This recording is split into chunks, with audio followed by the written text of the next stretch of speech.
史上运势最强的人有多奇葩？东汉开国之君刘秀靠陨石用3000人击败40万大军，号称位面之子，而且他的幸运远不止于此。只不过刘秀一个人直接用光了整个东汉的气运。为什么这么说呢？新来的朋友可以点个关注，带您了解更多精彩内容。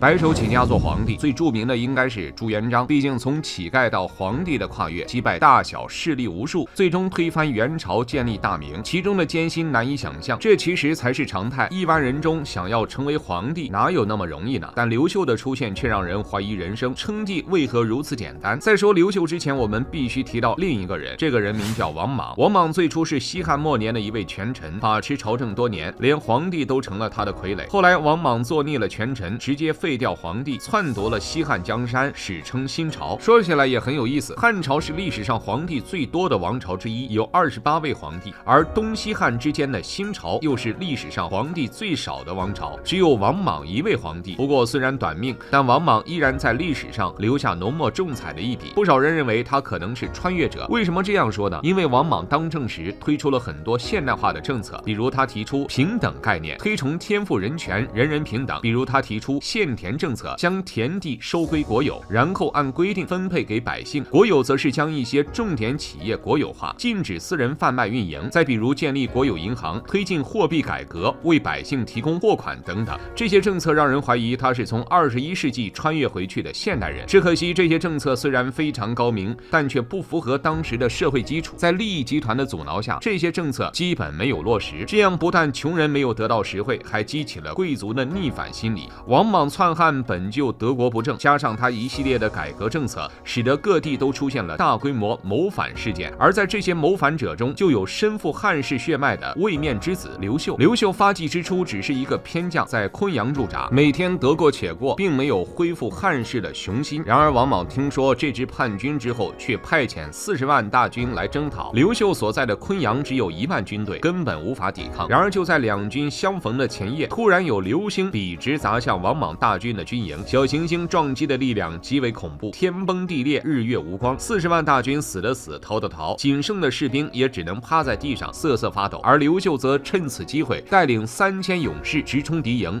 杀退了王莽大军。王莽大军撤退途中又遭遇狂风雷暴和洪水，数万人因此毙命。而刘秀率军掩杀，将40万大军全部击溃，必死局面逆袭。从这一刻起，成了刘秀的自带天赋。刘秀凭此一战，成为汉室一脉的新星。但宗室后代领袖刘玄却害怕刘秀抢了他的地位，影响他日后称帝。于是刘玄派遣刘秀去收复河北。要知道，河北是王莽的核心地盘之一，民风极其彪悍。刘秀此去风险极大，很可能有去无回。然而他不知道的是，刘秀的位面之子 buff 再次发挥了奇效。史上最玄学的王朝，14任帝王有11任都是傀儡。有人说这是因为他们的开国皇帝用完了皇室所有气运，这是怎么回事呢？东汉开国皇帝是被称为位面之子的刘秀，借助一场小行星撞击，他实现了以3000破40万的奇迹之战。随后他被派往王莽核心地带河北，名义上是要收复河北，实际上却是汉室首领刘玄的借刀杀人，希望借王莽的刀杀死刘秀。原本这是九死一生的局，然而当刘秀进入河北地带之后，发生了一幕让人目瞪口呆。刘秀仿佛拥有王霸之气一般，走到哪里都有人望风而拜，纷纷表示愿意臣服归顺。而河北的士族权贵，有钱的送钱，有人的送人，甚至有人还送上了自己的小妾。当然，并非所有人都选择归降，但凡是与刘秀开战的敌人，都遭遇了某种莫名其妙的厄运。比如铜马在率军和刘秀开战时，粮草莫名其妙丢失，交战后士兵们又纷纷投降，这种场面让人惊叹。此时的刘秀手下兵力日渐强盛，想着刘玄一直要暗害自己，于是他直接起兵独立，并建立东汉王朝，史称光武中兴。刘秀不但再次建立了统一的大汉王朝，还在政治经济上做出了巨大贡献，也让汉室王朝再次延续了200年。或许是刘秀发迹用光了汉室的运气，除了他的儿子刘庄、孙子刘达，其他东汉皇帝都成了外戚或宦官的傀儡。汉章帝刘达去世的时候年仅33岁，这导致他的继承人刘肇年纪很小，只有10岁。在这种情况下，刘肇就成为养母窦太后的傀儡，朝政也被窦太后的亲信把持。其实刘肇也是一位十分有主意的人，他在14岁的时候就知道暗中培植势力，为掌权做准备。只不过刘肇选择的是宦官势力，他们的确帮助刘肇恢复了实权，但也为东汉的覆灭埋下隐患。刘肇虽然能力很强，但他在27岁的时候就病逝，只留下了出生不到1岁的儿子刘龙。刘龙出生不到100天就继承帝位，创造了历史，但他也只能成为一个傀儡，成为日益壮大的宦官势力的棋子。其实刘龙的傀儡身份也只有100多天，其实他在221天的时候就意外夭折，也成为我国历史上最短命的皇帝。此时邓太后手握大权，他扶持了刘达的另一位孙子刘祜为帝，同样是一个傀儡皇帝。刘祜本想学刘肇扶持宦官势力夺权，但就在这时，他因为后宫的权力争斗被怂恿着废了皇子。要知道刘祜就一个儿子，废了皇子后他哪里还有继承人呢？或许他想着自己还能继续生育，但他也只活到了32岁。于是一番折腾之后，严皇后扶持刘祜的堂弟刘毅继位。或许是傀儡皇帝压力太大，刘毅在8个月后病故。此时皇宫中展开了惨烈的宫廷斗争，宦官消灭严皇后的外戚势力，找回被废的皇子刘保，并扶持他做了皇帝。我们可以发现，东汉皇帝后来多为傀儡，很大原因是皇帝寿命太短，皇子年幼所导致，而这种情况一直持续到三国时期。那么东汉末年的皇帝境遇又是如何呢？东汉为何被称为充满玄学的王朝？开国皇帝靠陨石称帝，子孙后代却带着嫔妃和大臣裸衣取乐。东汉国祚195年里，到底出了多少荒唐事？前面我们已经讲到，宦官扶持了傀儡皇帝刘保，为保障自己的权利，他们还和外戚勾结起来，一起分割皇帝的特权。比如东汉将军梁冀的家族，他们不但把家族所有骨干都安排到权力中枢任职，还把女儿都嫁给了皇帝，让儿子迎娶公主，实现了和东汉王室的深度捆绑，成为当时东汉王朝实际掌权人。而且在这一时期，东汉皇帝的任免权也控制在他们手中。汉安帝、汉顺帝、汉冲帝都是梁冀家族扶持的傀儡。汉顺帝刘保去世的时候是30岁，他的儿子刘炳继位时只有2岁，并在3岁时夭折。随后他们又扶持了刘肇的玄孙刘赞为帝。刘赞7岁登基，9岁就被梁冀毒杀。由此可见，东汉时期的皇帝真是一个高风险职位。当然，东汉王室还是有一些有志之士的，比如下面登基的皇帝刘志，他同样是梁冀扶持的傀儡皇帝，但他并不甘于做傀儡，于是再次扶持宦官实力，最终铲除了外戚梁冀势力。然而外戚覆灭，宦官又开始专权。外戚和宦官是截然不同的两股势力。外戚虽然参与皇权争夺，但他们还要顾及国家秩序，维持国家机构的正常运转，而宦官完全没有这种考虑，他们做任何决定都是为了一己私利，完全不顾天下和苍生。宦官专权后，无数大臣只有远离朝堂，才能侥幸保命。刘志虽然消灭了梁冀势力，但很快就沉迷进了温柔乡中。得到权力的他开始疯狂沉迷女色，不但收罗数千宫女供他玩乐，还经常指挥宠臣和嫔妃们开无遮大会，皇宫被他搞得乌烟瘴气。或许是因为沉迷酒色，刘志直到36岁去世时都没有生下一位子嗣，权臣们只能扶持刘肇的玄孙刘宏为帝。刘宏更是一位少见的昏君，他不但沉迷女色，还堂而皇之的卖官敛财。曹操的父亲曹嵩就是在刘宏的治下买到太尉的官职，太尉相当于国防部长的职位，而官员们买官的钱财自然不会自掏腰包，他们上任之后必然会大肆鱼肉百姓，横征暴敛，底层人民苦不堪言。也正是在这种情况下，才爆发了黄巾起义。刘备心心念念匡扶汉室，其实这样的汉室根本不值得被匡扶。而刘宏也成为东汉最后一位有权的皇帝。之后的刘辩被董卓掌控，刘协被曹操挟天子令诸侯，再到最后曹丕废除刘协，东汉王朝200年国祚彻底终结。纵观东汉历史，除了刘秀逆天的气运以及刘庄、刘达的明章之治，其余皇帝都是傀儡，这在历史上也是独此一家了。看到这里，你有什么想说的呢？欢迎在评论区留言。